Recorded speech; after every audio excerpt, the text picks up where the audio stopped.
India TV YouTube channel को subscribe करें और बेल आइकन दबाएं। नमस्कार, आप देख रहे हैं इंडिया टीवी। आपके साथ मैं हूं मीनाक्षी जोशी। आज की सबसे बड़ी खबर, कश्मीर के लिए आज का दिन बहुत महत्वपूर्ण। कश्मीर के भविष्य पर प्रधानमंत्री नरेंद्र मोदी ने दिल्ली में एक सर्वदलीय बैठक बुलाई है।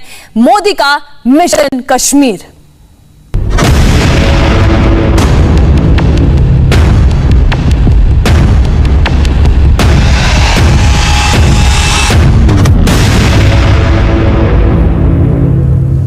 जम्मू कश्मीर पर प्रधानमंत्री मोदी की यह सबसे बड़ी मीटिंग है और उससे पहले जम्मू से श्रीनगर तक प्रदर्शन भी शुरू हुए हैं। श्रीनगर में कश्मीरी पंडित इस वक्त प्रदर्शन कर रहे हैं। उनकी मांग है कि सर्वदलीय बैठक में सरकार कश्मीरी पंडितों को भी एक पार्टी बनाए।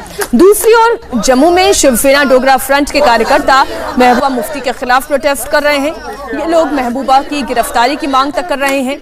इन लोगों में महबूबा के पाकिस्तान राग को लेकर जबरदस्त नाराजगी है।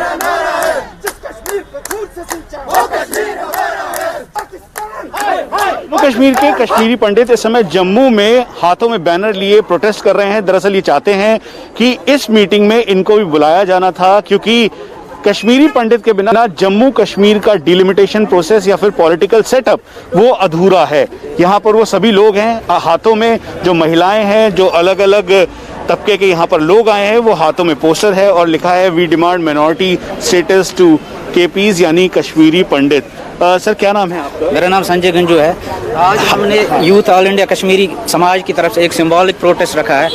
ये इस चीज़ के लिए रखा है क्योंकि हमारा कश्मीरी पंडित का कोई भी नुमाइंदा, जो आज का important dialogue on Kashmir issue हो रहा है, उसमें हमारा कोई नुमाइंदा नहीं बुलाया गया है। हमें बहुत आशाएं थी मोदी सरकार से, क्योंकि जब उन्होंने कार्यकाल संभाला था उन्होंने पहले मैनिफेस्टो में रखा था ये कश्मीर इशू पहले नंबर पर रखा था कश्मीरी पंडित्स का, मगर ऑन ग्राउंड आज साल हो गए, कुछ नहीं हुआ ऑन ग्राउंड। हमारे जो मेन स्टेक होल्डर्स है वही कश्मीरी पंडित्स और main stakeholders of Kashmir from the last 5000 years, मगर हमें हर बार इग्नोर किया जाता है। जो भी सरकार आती है हर बार हमें इग्नोर किया जाता है। आज तो लेकिन पॉलिटिकल पार्टीज को बुलाया गया ना, ताकि ये तय हो सके कि पॉलिटिकल पार्टीज हैं आज, मगर हम चाहते हैं कि इमीडिएटली आफ्टर दिस मीटिंग हमारे साथ एक अलग से मीटिंग रखे कश्मीरी पंडितों के साथ, क्योंकि हम मेन स्टेक होल्डर्स हैं कश्मीर के। जो भी कोई डायलॉग होगा कश्मीर पर वो तब तक सफल नहीं होगा जब तक कश्मीरी पंडितों का उसमें रिप्रेजेंटेशन नहीं होगा। हम ये भी डिमांड करते हैं क्योंकि स्टेट लेजिस्लेचर में हमारी 4 सीटें रखी जाए, उसको रखी जाए, और पार्लियामेंट में 2 सीटें रखी जाए, ताकि हमारा भी कोई नुमाइंदा जो आगे बात कर सके। आपका क्या नाम है? और सर उनसे पूछिए। मैम, आपका क्या नाम है? और प्रोटेस्ट कर रहे हैं, हाथों में बैनर पोस्टर जरूर है। जो मीटिंग है वो तो एक पॉजिटिव स्टेप है ना आज की। सर, हम ऑल इंडिया यूथ समाज से हैं। हम इसलिए ये प्रोटेस्ट कर रहे हैं कि मोदी साहब ने सबको वहाँ पे मीटिंग पे बुलाया, बट कश्मीरी पंडितों को इग्नोर कर दिया। हमारा भी कोई यहाँ से जाता, हमारे प्रधान साहब जाते, कोई जाता, बट उन्होंने हमें, क्योंकि उन्होंने 32 हमें माइग्रेशन में हो गए, ऐसे ही 32 साल से हमें जैसे खिलौना समझा हुआ, वैसे कश्मीरी पंडितों को। कश्मीरी पंडितों के अपने दुख है, लेकिन आज की ये मीटिंग सर्वदलीय मीटिंग है। जेपी नड्डा के साथ इस बीच बड़ी खबर, बीजेपी नेताओं की मीटिंग खत्म हो गई है। रविंद्र रैना, कविंद्र गुप्ता और निर्मल सिंह इस बैठक से बाहर निकले हैं और इस बैठक के खत्म होने के बाद रविंद्र रैना ने क्या कहा आपको सुनाते हैं। क्या कुछ बात हुई, क्या डायरेक्शंस दिए गए आज जेपी नड्डा से मिलने के पीछे, क्या कारण है यहाँ, क्या डायरेक्शन सर दिए गए हैं मीटिंग में? आज आपकी मीटिंग भी हुई, क्या बातें हुई आगे बताते हैं, बाद में बोलूं। तो आपने सुना उन्हें। श्रीनगर से इस वक्त हमारे साथ जुड़े हैं कांग्रेस के सीनियर लीडर सैफुद्दीन सोज साहब। बहुत बहुत स्वागत है सैफुद्दीन जी आपका इंडिया टीवी पर। सैफुद्दीन जी, क्या आज की इस मीटिंग से शुक्रिया जी, क्या आज की इस मीटिंग से आपको लगता है कि कश्मीर में एक नया सवेरा होगा, नई संभावनाएं सामने आएंगी?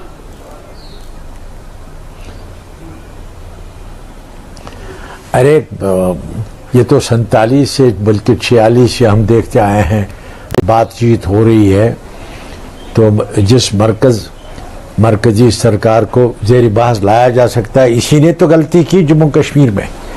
ये जो आप देखते हैं यहाँ सियासी मसला है, ये तो खुद हिंदुस्तान की मरकजी सरकार ने खड़ा किया है।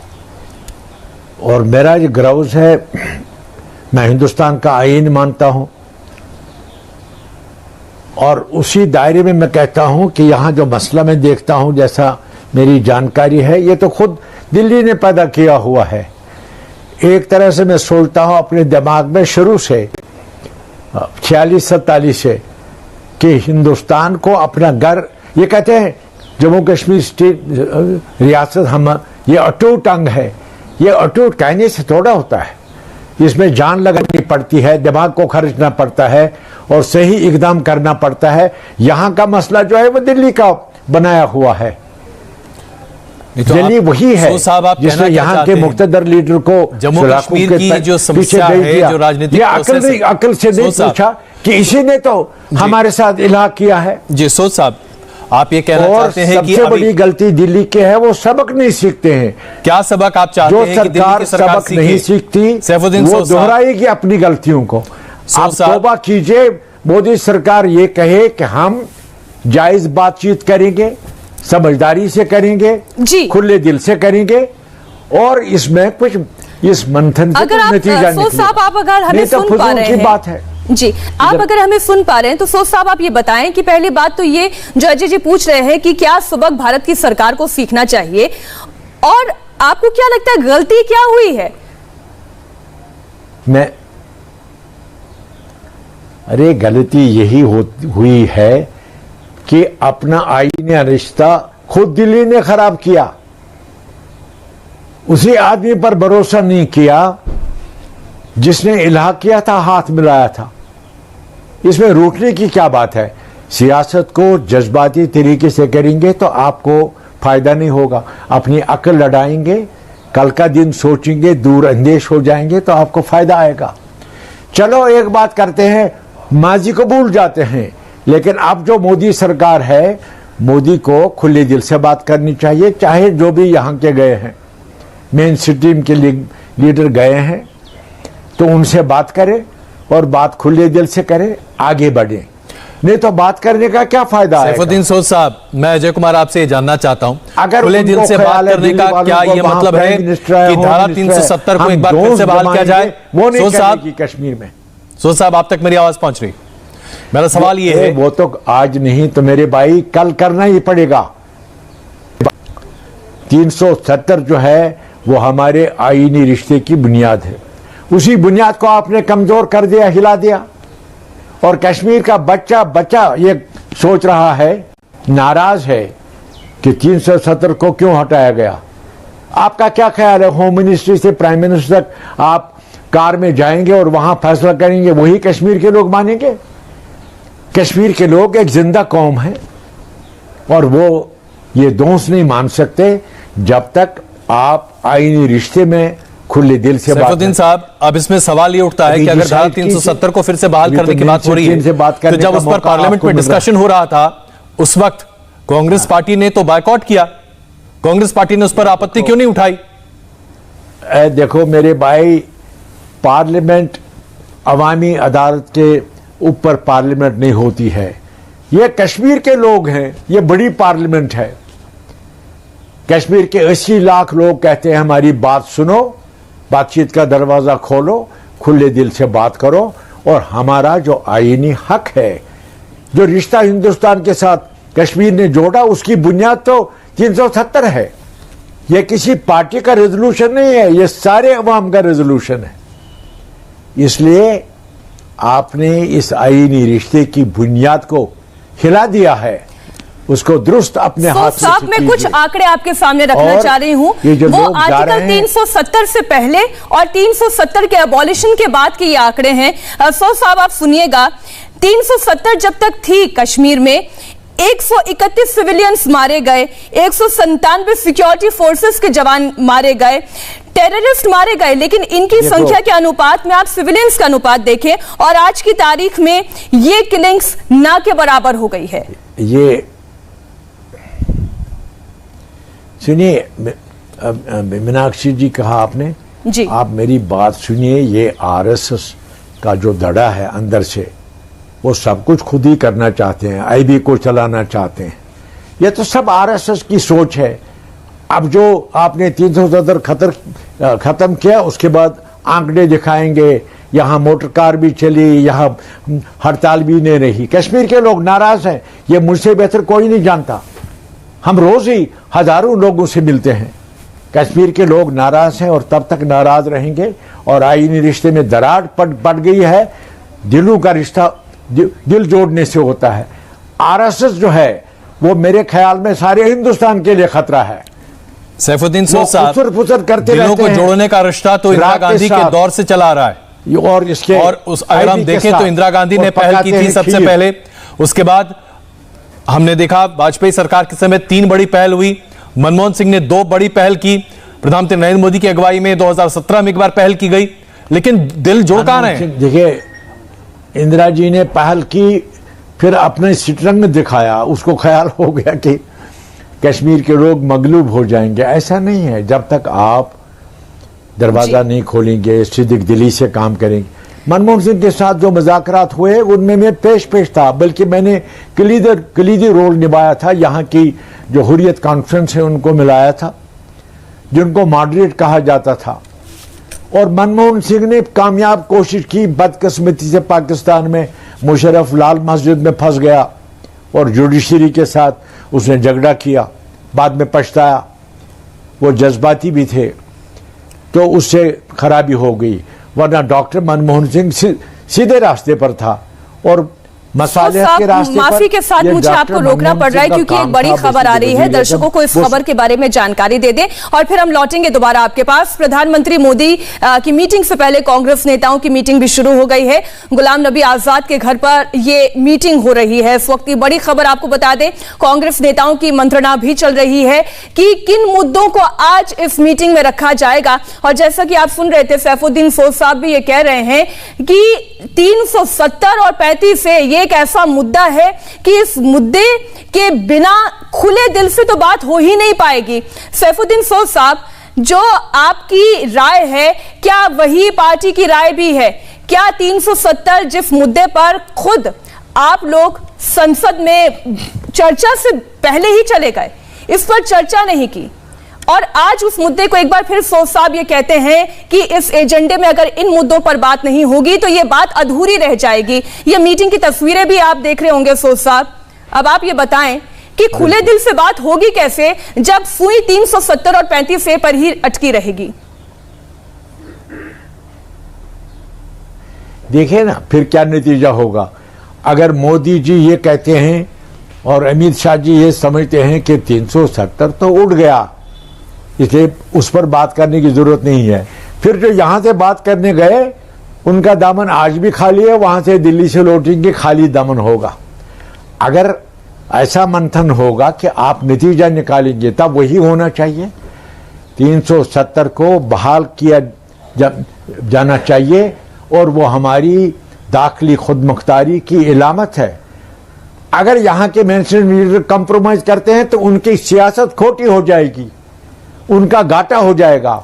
मैं उनको बताता हूं मेनस्ट्रीम वालों को, अगर तुमको नफा चाहिए जिंदगी में सियासत का तो लोगों से जुड़ जाइए, कश्मीरियों के साथ, चाहे वो दुकानदार है चाहे खेत में है। सोच साहब, वो वही है। आपकी सोच बिल्कुल सही है। जब तक जमीन से आदमी नहीं जुड़ेगा तब तक राजनीति नहीं कर सकता।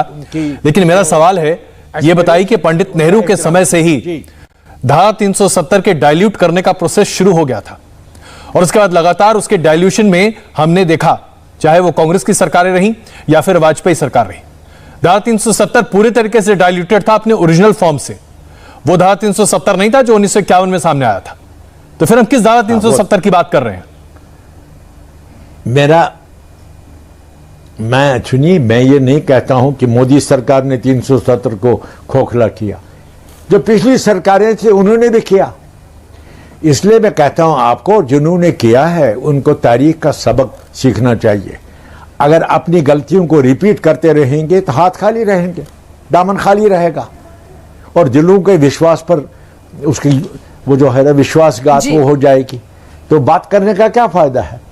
अब मैं फारसी का बताऊंगा आपको क्योंकि मुझे मालूम है।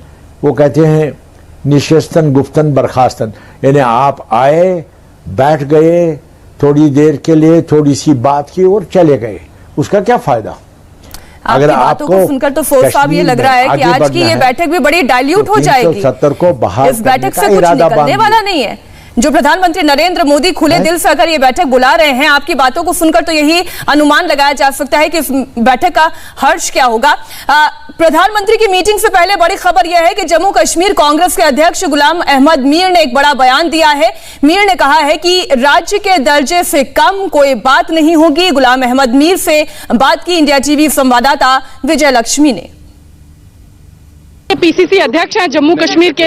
मीर साहब, आप जा रहे हैं, आज मीटिंग का एजेंडा क्या होगा, क्या उम्मीद करें? हमने नहीं तय करना एजेंडा, प्राइम मिनिस्टर साहब ने तय करना है। उन्होंने क्या एजेंडा रखा होगा, हमारा इतना फैसला है। कांग्रेस पार्टी ने ओवरऑल व्यू लेने के बाद में जम्मू कश्मीर के लोगों की रिप्रेजेंटेशन करने के लिए, उनके जज्बात की यहाँ पर नुमाइंदगी करने के लिए कांग्रेस पार्टी की 3 मेंबरी डेलीगेशन प्राइम मिनिस्टर की ऑल पार्टी मीटिंग में आज जाएगी। क्या रेजोल्यूशन ऑफ स्टेटहुड एक बड़ा मसला है जिसको लेकर के कांग्रेस पार्टी, जो लोगों के जज्बात है वो तो उससे जुड़े हुए हैं, उसको तो आप अलग कर ही नहीं सकते। लेस देन स्टेट तो कोई बात हो ही नहीं सकती। तो ये बात आप रखेंगे मुखर तरीके से अंदर मीटिंग में? कुदरती बात है, जब एजेंडा में भी होगा और हम तो करेंगे। हम कह रहे हैं स्टेटस को एंटे होना चाहिए। 2 दिन पहले उन्होंने ट्वीट किया, लिबर्टी पर है, वो कुछ भी कह सकते हैं, मगर कांग्रेस वर्किंग कमेटी के जो गाइडलाइंस है, जो फैसले हैं, जो रेजोल्यूशन है, we will try to represent that view. बहुत बहुत शुक्रिया।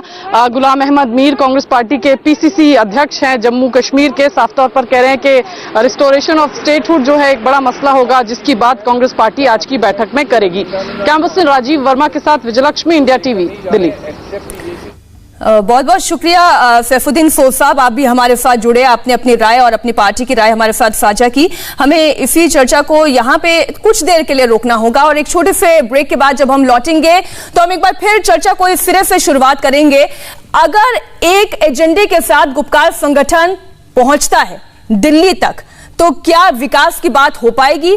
क्या लोकतांत्रिक प्रक्रियाओं को चुनाव के दहलीज पर पहुंचाने की बात हो पाएगी? क्या डीलिमिटेशन की बात हो पाएगी? और क्या फिर ये चर्चाएं सार्थक रूप ले पाएगी? एक छोटा सा ब्रेक, चर्चा जारी रहेगी।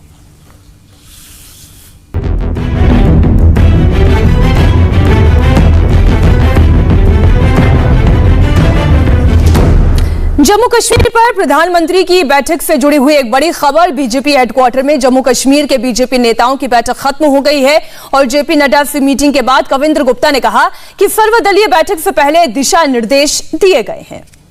क्या क्या बात हुई? ऐसा है कि डायरेक्शंस दी गई हैं, वही डायरेक्शन करेंगे। किस तरह की डायरेक्शन है जो मीटिंग में बात होनी है भाई। कुछ अगर सर बता सके कि किस तरह की डायरेक्शन है, क्या बात हुई? ये अपनी बात है, पार्टी की बात रखे सर। नड्डा साहब ने कहा सर क्या कुछ बात हुई, अगर आप उसके लिए बताओ। देखिए गाइडलाइंस होती है, वो पार्टी प्रधान की तरफ से होगी। देखिए मीटिंग भी हुई, मीटिंग खत्म भी हो गई, गाइडलाइंस भी दे दी गई, लेकिन गाइडलाइंस क्या दी गई ये नहीं बताया गया मीडिया को। फिलहाल हमें रुकना होगा एक छोटे से ब्रेक के लिए और ब्रेक के बाद अब की बार किसकी सरकार में देखिए क्या उत्तर प्रदेश में भी कश्मीर कार्ड चलेगा। नमस्ते, मैं हूं मीनाक्षी जोशी। वीडियो और खबरों से अपडेट रहने के लिए India TV YouTube channel subscribe करें, बेल आइकन दबाना ना भूलें। जुड़े रहें इंडिया टीवी के साथ।